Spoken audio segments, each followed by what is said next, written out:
Lou Fulton Teachers College at Arizona State University. Her work focuses on building transcultural and transdisciplinary foundations for re-envisioning education futures toward planetary sustainability. And Dr. Silova is also the former president of the Comparative and International Education Societies. So please go ahead, Dr. Silova, the floor is yours. Thank you so much. 1 second. Thank you so much and greetings, everybody. We are joining you today at the U.S. Transforming Education Summit from Arizona State University, which is located in the Salt River Valley in Arizona on the ancestral territories of indigenous peoples, including the Acamel, O'odham, and Pequot Indian communities, whose care and keeping of these lands allows us to be here today. Because the climate crisis requires our immediate collective response, we decided to mobilize forces and present today as an intergenerational and interdisciplinary collective of ASU faculty and students, by also extending an invitation to all of you to join us in the conversation and a movement to transform education for planetary sustainability. We strongly believe that education transformation requires not only radical changes in policies and curricula, but also in how we share knowledge with each other, how we work together, and how we coexist in academia, in our schools, and in our communities. So we decided to take a little bit different approach to the keynote today as a collective and an intergenerational response. So my name is Iveta Silova, but I am joined by my amazing colleagues today, including Andrea Weinberg, who is professor at the Division of Teacher Preparation at Mary Lou Fulton Teachers College, and also Senior Global Futures Scholar at Global Futures Laboratory at ASU. Michelle Jordan is a professor also at Teachers College and at the School of Complex Adaptive Systems, as well as education director of the NSF-funded Solar Engineering Research Center at ASU. Michelle also serves as a senior scientist at the Global Futures Lab. And Sairachana Darira, who is our recent ASU graduate currently working on building campaigns, global partnerships, and digital engagement strategies for the Turn It Around project movement, but also many other really interesting policy spaces and social grassroots spaces. Saya just graduated from ASU last year with degrees in global management, social and cultural analysis, and peace studies and psychology, a triple major. And finally, we are also joined by Valencia Clement, who is a recent ASU doctoral graduate, who is, in addition to being a doctoral scholar, a PhD scholar, she's also a very powerful poet and artist. Unfortunately, Val was not able to join us in person, but she will be here with the recordings that she has shared with us, and we will share with you. So together, we are joining forces today to discuss how we could mobilize the power of science, art, and imagination to transform education for planetary sustainability and ecological justice. Our work stems from the urgency to acknowledge and address two interrelated challenges. The first one is that education is directly implicated in the climate crisis and also in our failure to imagine alternatives. Despite all efforts to promote education as key to sustainability, schools and universities instead serve to maintain the status quo more often than not, separating humans from nature and promoting education that prioritizes individualism, competitiveness, and workforce supply for economic growth over environmental sustainability. And second assumption or challenge is that children and youth have been systematically excluded from decision-making about their futures, which results in intergenerational injustice. Many people today actually see this intergenerational injustice also as a death sentence for both people and planet. So our team has multiple entry points into the global conversations about the education transformation for planetary sustainability. But one of the main entry points has been the Turn It Around initiatives that we have started about 2 years ago. We launched this project with the idea of crowdsourcing youth visions of education future to address the climate crisis in parallel and complementary to the process of UNESCO's Futures of Education initiative. The Futures of Education initiative has been an amazing work that brought together a lot of powerful thinkers to think about transformation of education for this more radical change. Yet, unfortunately, the steering committee of this initiative did not include any youth representatives. So we decided to start a parallel movement and called for contributions for socially engaged art and responses to some of the several prompts in a way that would invite youth broadly from around the world to share their visions of education futures and climate futures. And so we crowdsourced these youth visions of education futures through social media and asked children and youth to imagine their ideal learning environments. We asked them to tell us what they can learn from nature that they cannot learn at school. We asked them to share their everyday actions that contribute to livable future earners. And we asked them to tell why climate education should be included in the curriculum. And more importantly, we asked them, what do you want policymakers to know when they make decisions about your futures?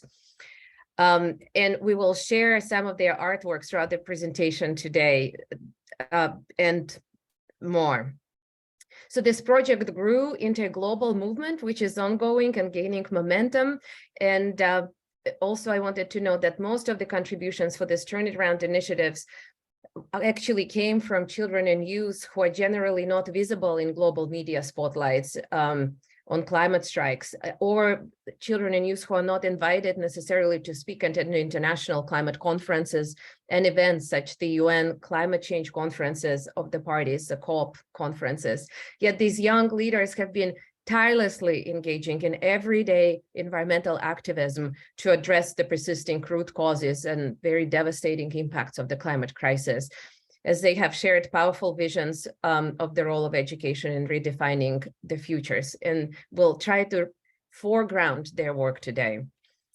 All of the artwork is available online in several languages, in English, Spanish, and French, and also very shortly it will be coming in Arabic and Mandarin on the website. But we also curated this powerful artwork from youth in a deck of education flashcards, which is the most conventional learning tool, but we try to use it in the most unconventional way. So usually flashcards are used by adults to teach basic facts to children, but in our project, we tried to turn it around and ask children and youth, what are the basic facts that you want to teach, that you want policymakers to know when they make decisions about your futures?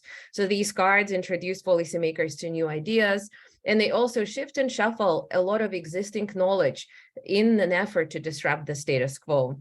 To accompany the deck, we also created a policy report which speaks the language of policymakers, but also pushes the boundaries of conventional report writing. So in presentation today, enjoy some of this artwork, but also feel free to explore it afterwards in the links that we have shared in the chat. But this Turn It Around project is exactly what brought us to all of the 3 of the recent summits on transforming education to share youth visions of education futures. So these visions very briefly call for a radical transformation of current education systems and models.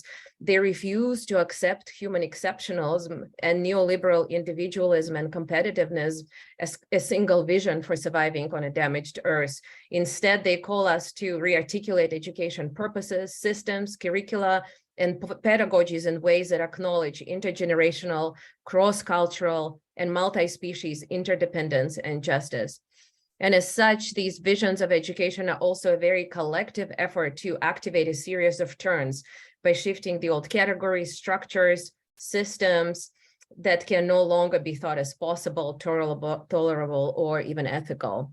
So traveling from the pre-summit of education transformation in Paris to the summit in New York, we were able to share some of this work, but we have also witnessed how some of the more radical education transformation agenda that was still present in Paris has lost some of its radical edge, becoming gradually narrowed down to the questions of national policy commitments in terms of access and funding.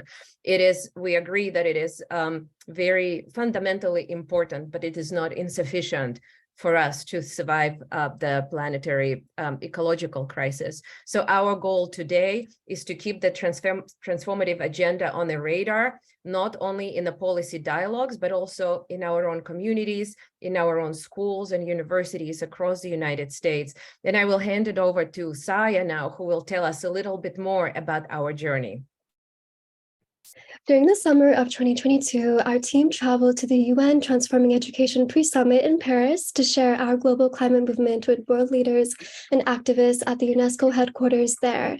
We held a side panel in the Youth Hub of the UNESCO headquarters, where we talked about key turning points in climate education, and held a collaborative dialogue where we invited the audience, which consisted of educational activists throughout the world, to express what key turning points they envision for education for an ecologically just future. Additionally, we had an art exhibit at the conference. As you can see from the pictures above, pieces of artwork and writing from our project were displayed at the gates of the UNESCO headquarters in Paris. Ministers of education, United Nations officials, and educational activists throughout the world passed by these gates and viewed the exhibit.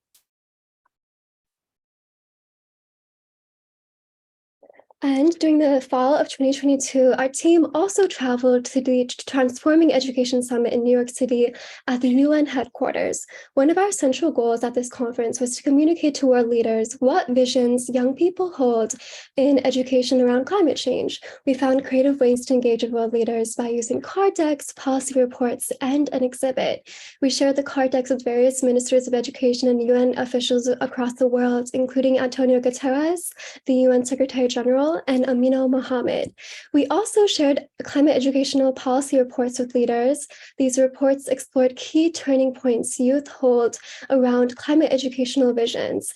Additionally, we had an exhibit of our project at Columbia University during a Ministers of Educational panel, where you can see at the bottom right-hand corner, where we had pieces of artwork and poetry from our project displayed by the Ministers of Education.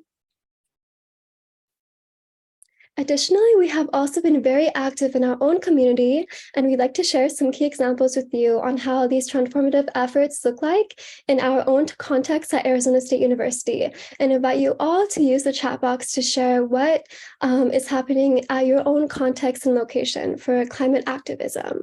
On Earth Day in 2022, our team organized a climate march at Arizona State University, where students carried posters with artwork from our project. Organizers of the march also met with the university's president, Michael Crow, to present a student proposal on how the university could collaborate with, empower, and support students in building sustainable climate solutions. One of the key focuses of our project has always been intergenerational collaboration for climate solutions, which is a key component of this march. We also asked the ASU administration to implement universal sustainability education for all students at ASU. Additionally, when we met with Michael Crow, the president of the university, we also talked about how we deeply need intergenerational collaboration, where youth, professors, faculty, researchers, and community members all unite to co-create climate curriculum and climate solutions. Additionally, we have also been encouraging educators to use the cards from our project in their classrooms. In partnership with the Rob and Milani Walton Sustainability Teachers Academy, we have engaged educators with the project and encouraged them to develop creative activities using the cards. Here's an example above of a quilt made by Stitch for Science with student artwork inspired by the project. 12 lesson plans from K to 12 were added to the site, plus one entire middle school curriculum map, which was developed with the cards. So in addition to these efforts initiated by students, our college has offered funding for Learning Futures collaboratives, which are intended to be a space for intergenerational collaboration around future-focused research agendas and initiatives that help us make advances towards shared aims. The Education Sustainability and Global Futures Learning Futures Collaborative brings together students and faculty across disciplines to think expansively about the role of education in both perpetuating and responding to environmental and social challenges across domains, across the universities, and with partners at local and global scales. So this group is focused on how we can engage with our broader community with projects like the ones Saya described and the ones we'll share about a little later as well. This group is also focused on how we can encourage every colleague, faculty, students, and staff to be moved to action on climate justice and environmental sustainability. We want to put pressure on the university to further transform and to learn from one another so we ourselves can continue to transform.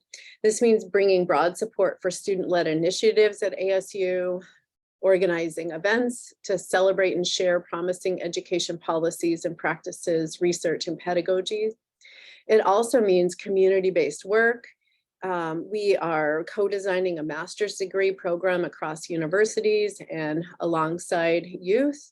We're co-writing a manifesto on decarbonizing research as we think about how we might move closer toward carbon neutral, non-exploitative, non-extractive research methods. And we intend to do this and a lot more in years to come, and some of our work might be inspired by what we learned from you all here today.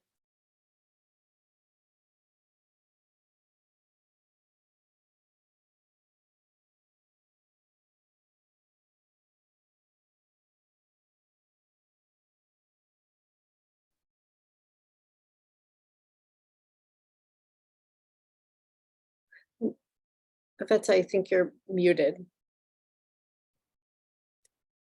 Very sorry about this. And now we are going to talk about the turning points in education, because one of this work is predicated that these turning points are really imperative for the more transformative education change. We actually wanted to maybe pause here a little bit and then invite our poet and artist, Clement, who recorded a poem for us to maybe step back a little bit and put some of these discussions into the perspective. So we invite you also to step back with us and reflect on our own role and complicity in the climate crisis and our own responsibility in turning it around. Parasites of the planet. Planet parasite, degrees raised by the Fahrenheit. Monsoon floods rain terror on India. People's lives are lost in the bacteria and in wastewater, snatching homes. We're safe and sound, watching images from drones, sending thoughts and prayers because we need climate justice. We need new direction and a conscious compass. Parasites of the planet. We can't ignore the woolly mammoth, that taking more than our fair share are exactly the ethics that led us here. Individualism plus hegemony is the disease that leads to the rising of the seas. This is the reality we manifested. A pandemic shouldn't be the only reminder we're connected. I have a question. Humor me. Why does society litter? Discard rejected bodies to wither. On the streets in poor schools, you don't give them tools, but you say they break rules. So you put them in chains, no rights to their names, and you say times have changed? Why does society litter people they perceive to be sinister? If you're browner than a paper bag, you do not get to claim this flag. You don't always feel protected by the badge. It's hard to tell the good from the bad. You dig through destruction for your history and learn how oppressors co-opted your victories. It's not easy to see the destruction when we're all complicit in the corruption, dressed in fast fashion for reputation, lacking dollars and justice education. We're not there, but we should know what happens. The world's poor suffer for our satisfaction. There are protesters in the street globally screaming they can't breathe.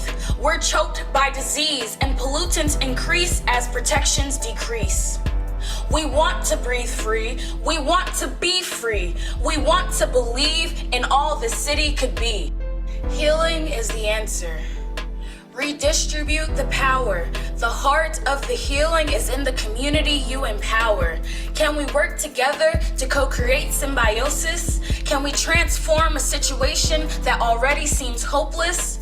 Can we get Flint clean water? Can we house those without homes? Let's restore communities with homeless shelters and green zones. Let's honor the connection between the planet and people by committing to a life where our fun isn't lethal, by committing to a life where we value our neighbors, by committing to a life where we learn from our failures. Parasites of the planet.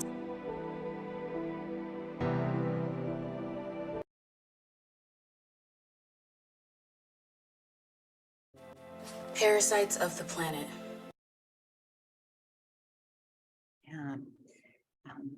I hope that we can absolutely get that link.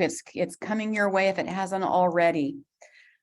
As Val's impactful work Parasites to the first critical turning point for education is toward imagining futures with diverse perspectives and knowledges.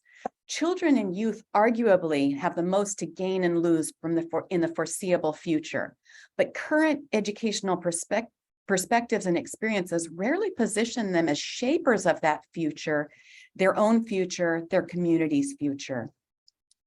And education absolutely needs to enable students to connect the past, present, and future in meaningful ways.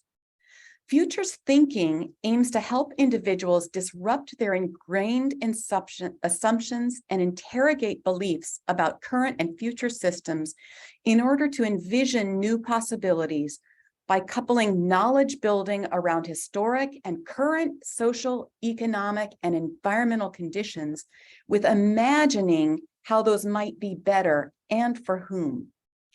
We believe a turning point toward preferred futures is needed and should draw from multiple perspectives across diverse knowledge systems to enhance understanding of and to reimagine through futures thinking cultural, social, political, economic systems, structures, processes, and relationships that are needed to arrive at those envisioned alternatives. Some of the work that we've been doing here at ASU speaks towards transforming education towards ecological justice by creating opportunities for youth to envision more expansive and inclusive preferred futures and sharing those visions broadly in order to contribute to collective social imagination for sustainable and equitable climate futures. So for instance, the Weight of Light is an interdisciplinary team of youth scholars working with teachers, artists, and scientists to create opportunities for youth to generate localized solar futures narratives for themselves and the human and non-human people and places they care about. So youth draw together their personal, family, and cultural perspectives along with other community members' expertise.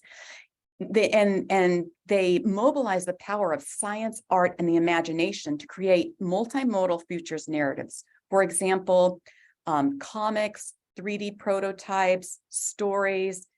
They even generate solar-powered instruments of the future as they see it, and you can see that up above. And they compose music. They compose music in genres that they imagine for the future. Another team, the Learning Futures Collaboratory on Imagination and Futures Thinking for K-12, is working to bring about a turning point of education and transformation by helping K-12 teachers create opportunities for students to learn to think creatively about the future. We're also partnering with the community of Guadalupe here in Arizona to create opportunities for envisioning sustainable climate futures for their township through intergenerational storytelling.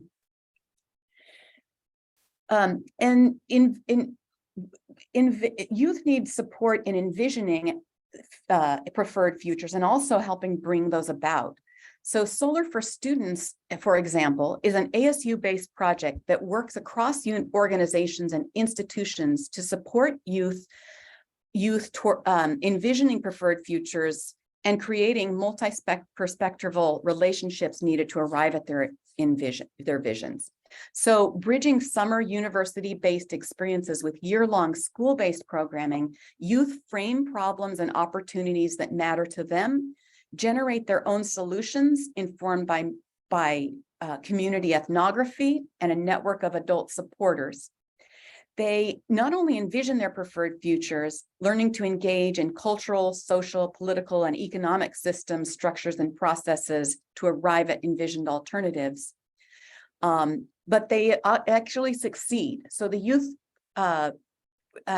pictured here have succeeded in bringing to fruition their vision of a youth-centered solar pavilion space to inspire middle school students on their alma mater campus, and sharing their message and curriculum of clean drinking water for communities with low access to clean water with a global audience. Both of these teams have presented and published for local, national, and even international audiences, sparking imagination for further youth activism for sustainability and ecological justice.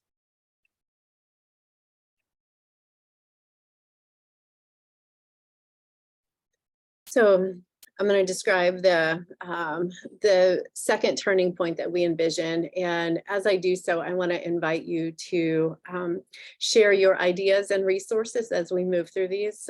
So we're going to share 3 turning points and then some examples of that. And we'd love to also hear from you. So our second turning point has us moving toward collective orientations. So education has for decades been framed as an imperative for global competitiveness and national security, which paved the way for this instrumental view of education that foregrounds economic and technocratic ideologies. These narratives and the accompanying policies have served to constrain curriculum and sharpen the focus on accountability measures and tested content, and have, as Stephen Sterling notably said, subtly but powerfully displaced holistic and humanistic philosophies regarding the nature and purpose of education. So instead, a shift in orientation is needed, we believe, to position K-12 educational systems and higher education as levers for purposeful change toward overcoming dominant anthropogenic paradigms and subsequent worldwide challenges such as climate change and its effect on biological and sociological ecologies. These realities call for new visions of the purposes of education, purposes that include the ability to connect locally and worldwide to address challenges and take up opportunities to collaborate towards solutions for the survival of planet and humanity alike. So I'm going to share some examples of collective orientations. These can be seen in initiatives focused on greening schools, communities, and learning experiences. For example, our colleague Carlos Casanova here at ASU works with youth activists on critical education for sustainable development, specifically focused on the learning and development that takes place as Latinx youth participate in conscious raising and culturally relevant activities.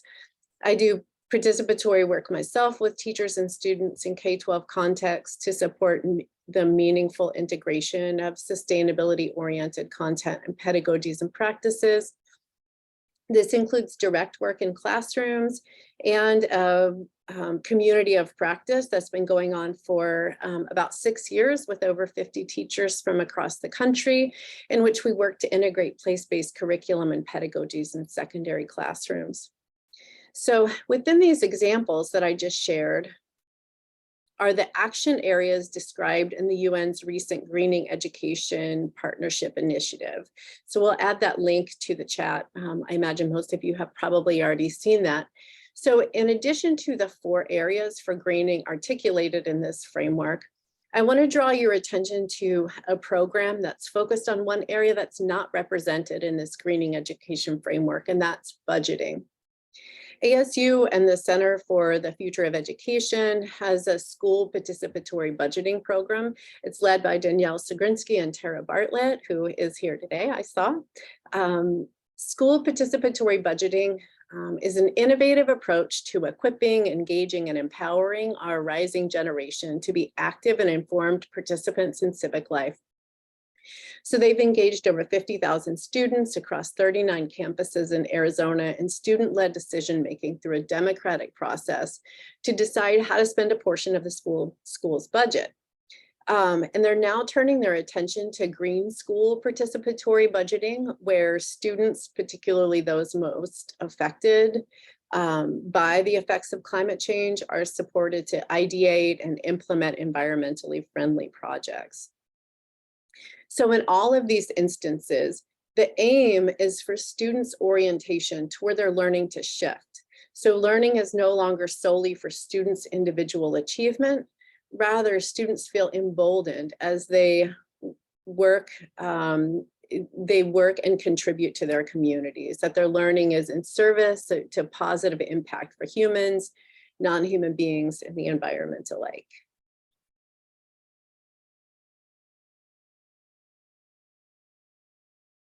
As one additional example of Turning Point 2, Community Energy Engineering is a cross-age club in which Latinx middle and high school students with social ties to the same neighborhood come together with the explicit purpose to create value for their shared community. So taking a collective orientation to ecological and social justice through community-based sustainable energy engineering innovations, this cross-age team looks for opportunities to collaborate with people with multiple perspectives and expertise by mobilizing their own knowledge of their community, coupled with STEM expertise they garner from a network of community and university partners. So for 2 years, these youth have partnered with Phoenix Parks and Recreation to develop innovative ideas for a redesign project for a neighborhood park. They're currently working towards the first installment of their ingenious little library redesign that incorporates solar charging stations, lighting, and QR codes through which they share youth-authored artwork, writing, and musical compositions.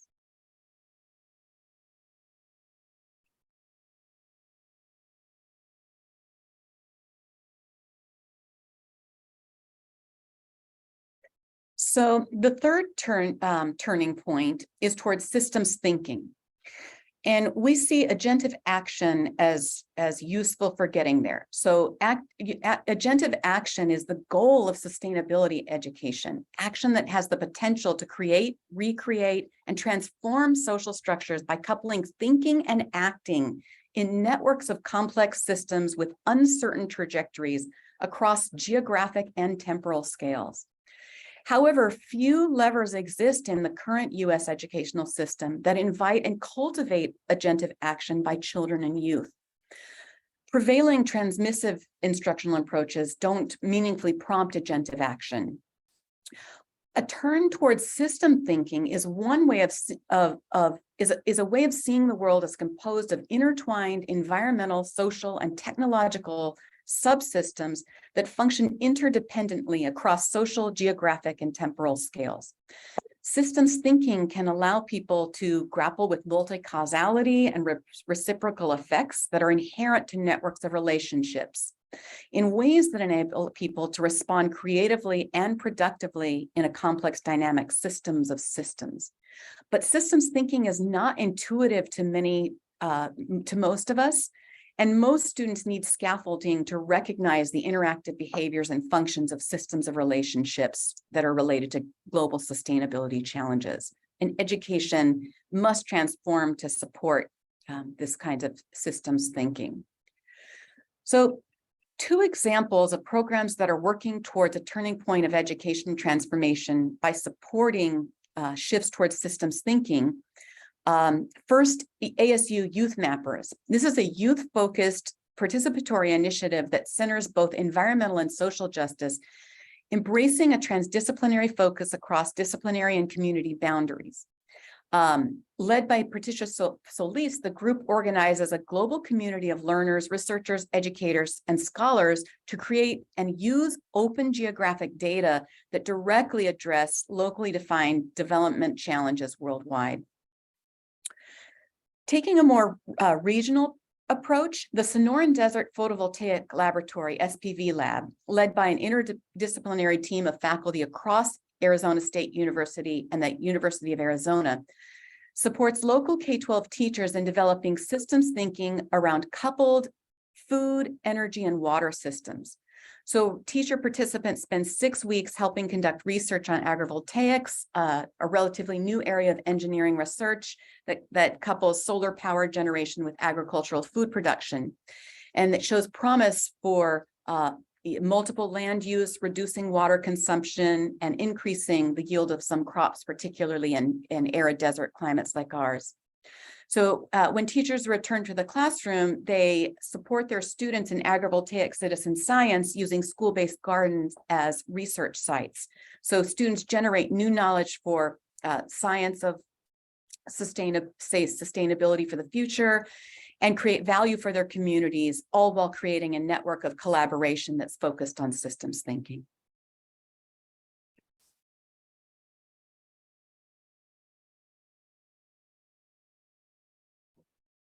Okay, so now we're going to shift from the those 3 turning points that we described to thinking about pedagogies for transformation.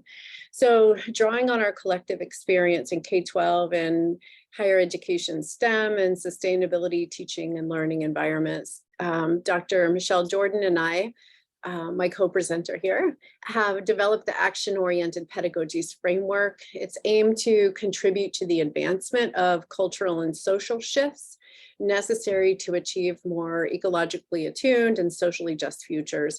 Our aim is to chart a path forward that positions educators to help usher in systemic educational change. So this is a framework for envisioning, planning, and enacting classroom environments that engage students in learning that's coupled with meaningful action. The image on the left is a hand-drawn figure that represents a cyclical movement through the 3 elements that are represented on the right. The AOP framework couples the development of knowledge and distribution of power in classrooms with the imperative for action, with the aim to create settings in which students and teachers are empowered to identify challenges, imagine a desired future, envision potential solutions, and act on a vision. In addition, the AOP framework represents a unique pedagogical approach to engage students in transdisciplinary learning and agentive action around these complex and turbulent and dynamic sustainability topics. So learners explore the world as it exists, as complex and dynamic and relational. And the outcomes central to action-oriented pedagogies reject these dominant assumptions of individualism and human exceptionalism to instead foreground collective contributions aimed toward preferred futures. So these 3 key attributes of the AOPs, imagining preferred futures, planning for co-produced impact, and taking action, align with the 3 turning points we just discussed. And then after each cycle of moving through those, we think it's important to explicitly share processes and outcomes and knowledges that can be used by the next set of students and teachers. And the aim is to have this as a perpetual cycle rather than the abrupt stops and starts and repeating the same projects or simulations with new groups of students. So we invite you to help us think about and use models like this to re-articulate our vision for education transformation into action at the school and classroom levels. So as we conclude, we really hope that we can mobilize forces, resources, as well as a powerful imagination and collective intelligence that we all bring to this process in order to activate a series of these turning points towards preferred futures, collective orientations, and a systems thinking in intergenerational ways and processes in order to turn around the climate crisis while reconfiguring the role of education towards ecologically just and sustainable planetary futures. Recognizing that most of the human-induced damages on Earth are irreversible, we do invite you to follow these turns and add other turns in order to unlearn the harmful patterns and begin relearning how to be part of the Earth's ecological community. So these are just a few examples that we shared from our own work, but our invitation is to open the space to collectively share more resources, ideas, and support each other in this very important process. And this invitation is more than an urgent call to action. We really see it as now our responsibility, the responsibility of every educator to reimagine education and work out new ways of living with the Earth.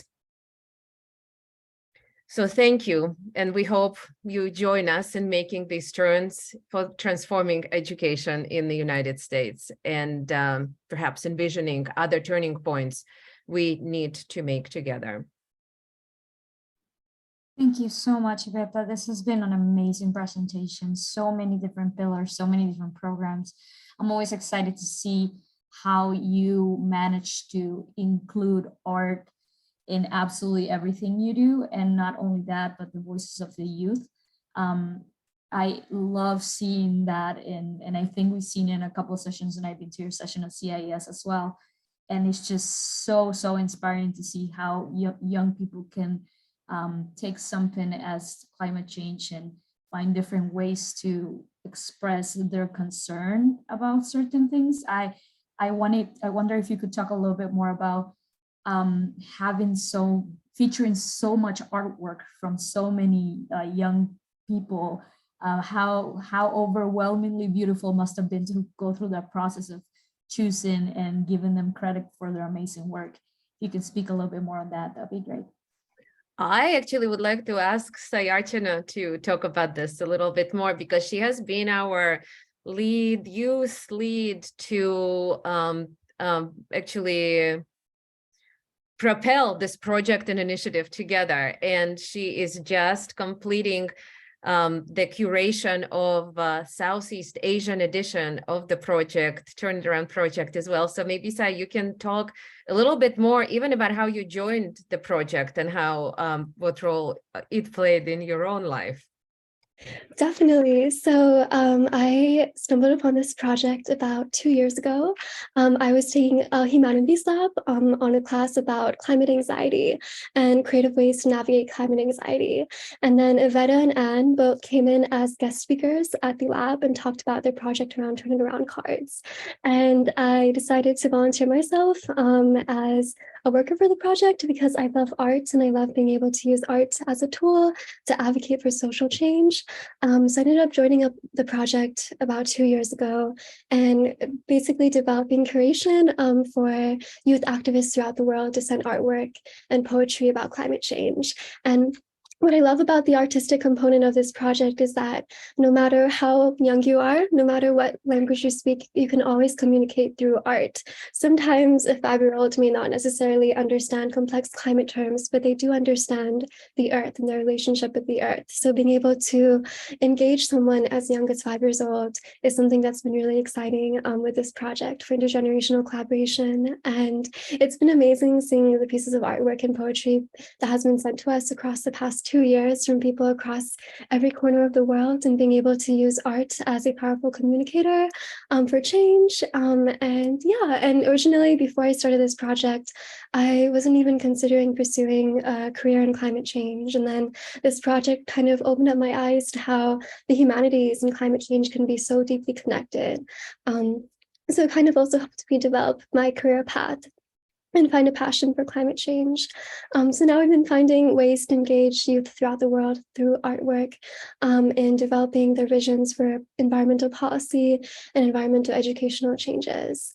And then Anne and Iveta, if you want to add anything too on that. Well, I wanted to add really quickly that I know that Clement was in big demand and people wanted to meet her, but she had a conflict at the last minute for her new job. So she had to take a very important meeting, but I did text her and I asked her if she can step away from the meeting for a few minutes to do so, but I don't know if she will be able to do, just to give you a heads up. I also, just maybe to add a little bit more about the Turn It Around project, is that I think for me, maybe one of the most powerful things was actually the connections that we have seen across the ideas and visions that youth across the world have. And by, pulling together all of these, different visions into a single powerful statement and work, I think, has been very, very powerful. And, seeing how not only we are all interconnected, but also how much synergy these different visions have with each other. So I think this was another really interesting aspect for us. And we have been it's really interesting how some of the artists who contributed to the project are still very engaged with us, and on social media in particular. And so we also share this common networks that we have created to amplify each other's work. That sounds amazing. It's always so exciting to see I know you do a lot of work more than just going through the art and using the art to push your mission and vision, but it's always one of the most colorful and most inspiring presentations every time. I know that Anne answered in the chat, but there was a question by Gregory Masara that asking what literature informs your process understanding of co-production and co-creation. So I don't know if any of you wanted to speak a little bit more on that as well. Maybe several of us can, because we also, I think what also is really interesting about this work is that we do come from from some radically or slightly different backgrounds and angles to this conversation. And so we bring different literature too. So I work very closely, for example, with decolonial literatures that I bring to this project. And that's one line of literature that we have been exploring. But maybe Andrea and Michelle, you can share some of your work as well.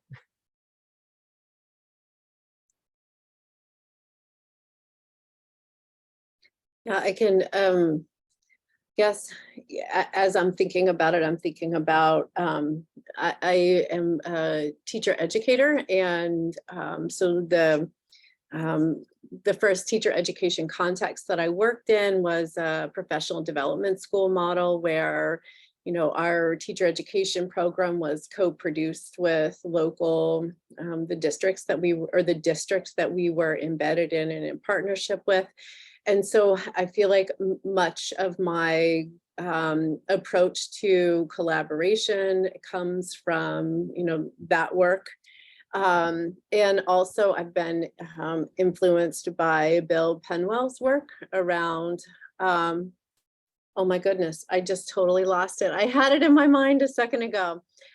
So he does work with and writes about collaborative partnerships in K-12 context, specifically between researchers and universities and K-12 context. I'll put it in the chat when I remember it in a bit. My apologies. Andrea, I love Bill Penwell's work too, and it's been influential in my thinking, and I'm struggling with you to name right now. I will add that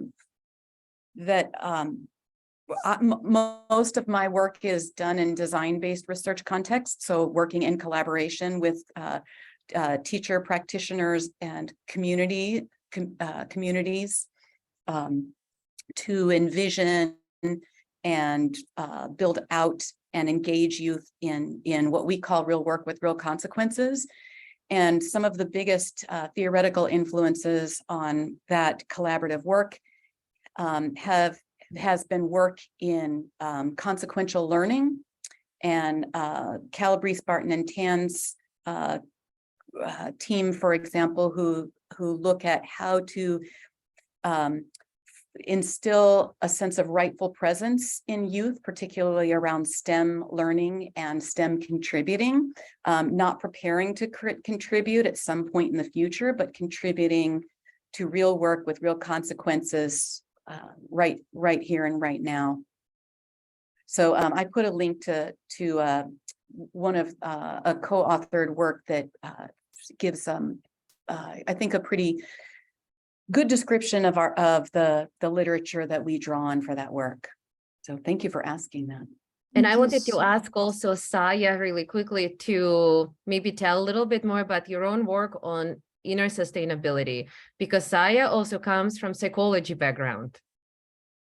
Yeah, I feel like oftentimes when people talk about the topic of environmental health, they tend to focus on the physical impacts of climate change, on the physical health of people across the world, and oftentimes the mental health of human beings relating to climate change is deeply overlooked.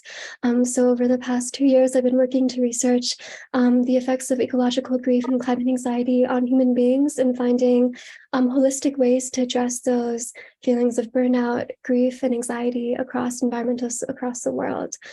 So there's been a lot of different tools that have been created recently to support ecological grief and climate anxiety, including art as a tool to express grief and turn that grief into hope. Also, poetry has been a very important tool that a lot of research studies have discovered as a tool to navigate negative climate emotions, and meditation too. So I worked specifically with the Global Mental Health Lab in California, and we did research on the impacts of mindfulness on the mental health of environmentalists across the world. And we realized that when environmentalists also take time to nourish their inner worlds, they're more likely to have more energy to take care of the world outside of themselves. So that's where the term inner sustainability for my project kind of came about. The idea that as much as it's important to take care of the world, we need to also take care of our inner worlds so that we can pour from a full cup. And Saya will be leading one of the meditations during the Transforming Education Summit.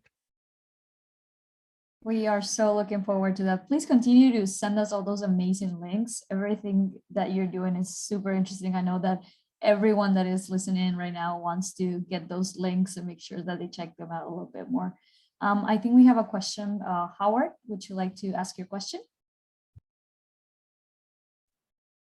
Yes, I'd like to explore some of the stuff you're doing at Arizona.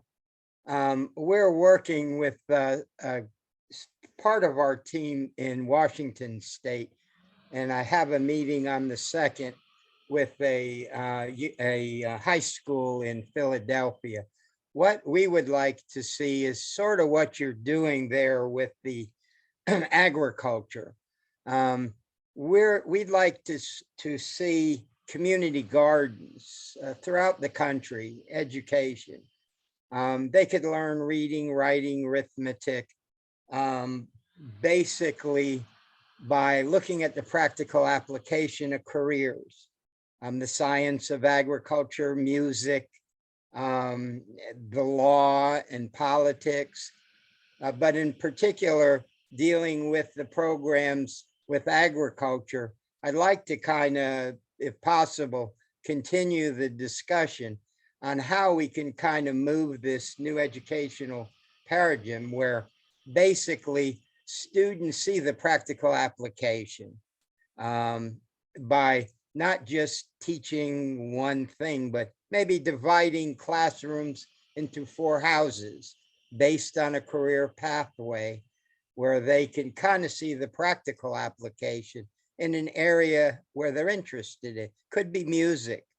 As far as agriculture, as I said, the science of agriculture, all of these individual careers require your major subjects. And my wife happens to be a STEM teacher with a 7th grade here in South Carolina. And the enthusiasm for these students, they have just competed against high schools in South Carolina, and they defeated them, middle schoolers. And the enthusiasm is there to learn engineering, math.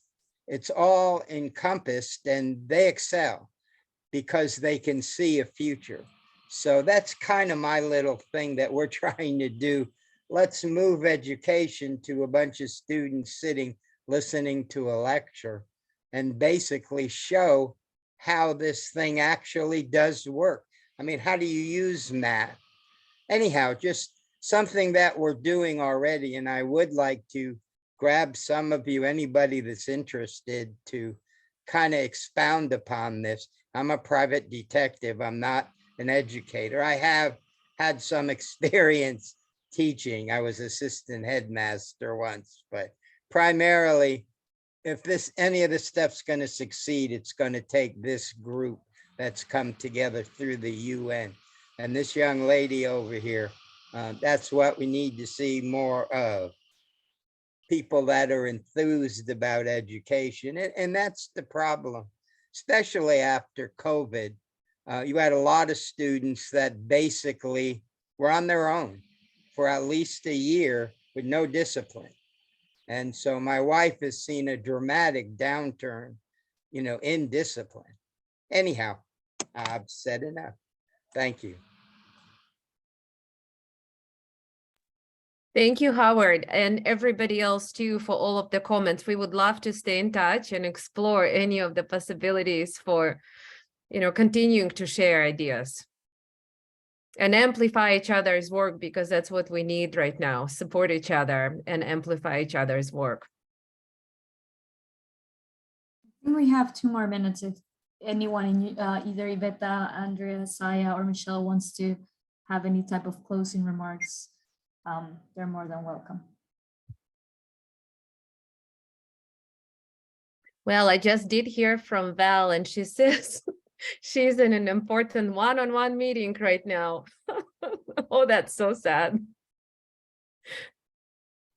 Maybe we can feature her in a different event or in the next session. That would be wonderful. Yes.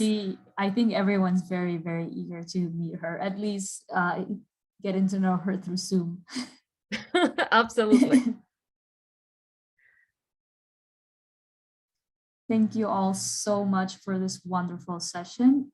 If we don't have any more questions or any more comments, I will probably pass it to my colleagues for our next breakout sessions.